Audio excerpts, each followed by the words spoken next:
Assalamualaikum warahmatullahi wabarakatuh. Selamat datang di Rumah Sakit Avicenna Biren. Berikut akan kami sampaikan safety briefing sebagai standar keselamatan di Rumah Sakit Avicenna Biren. Safety briefing merupakan prosedur keselamatan yang ditunjukkan bagi pasien, pengunjung, dan kepada petugas rumah sakit. Rumah Sakit Avicenna Biren memiliki beberapa bangunan yang telah dilengkapi dengan fasilitas keselamatan berupa petunjuk jalur evakuasi dan APAR atau alat pemadam api ringan.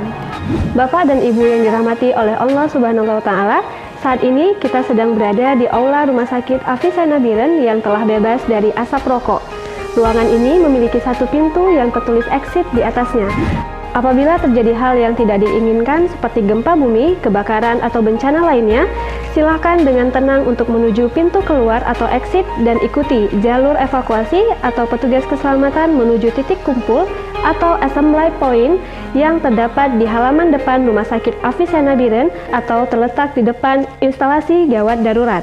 Mohon tidak kembali untuk mengambil barang yang tertinggal sampai keadaan dinyatakan aman oleh petugas yang berwenang. Perlu kami informasikan bahwasanya pada hari ini Rumah Sakit Avicenna Biren sedang tidak mengadakan latihan keadaan darurat, sehingga ketika terdengar suara sirine, maka itu adalah kejadian yang sebenarnya. Jangan panik dan harap tenang dan ikuti jalur evakuasi serta petugas keselamatan menuju titik kumpul. Berikut kami sampaikan cara evakuasi yang benar. Pertama, berjalanlah dengan cepat dan jangan berlari. Yang kedua, bagi wanita yang menggunakan sepatu hak tinggi, mohon agar dilepas. Ketiga, jika melihat asap dan api yang menyala, maka tetap tenang dan jangan panik dan teriakkan code red.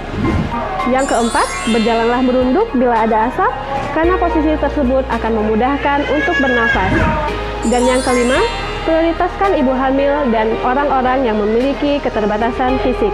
Serta cobalah untuk memastikan rekan kerja Anda sebelum dan setelah keadaan darurat.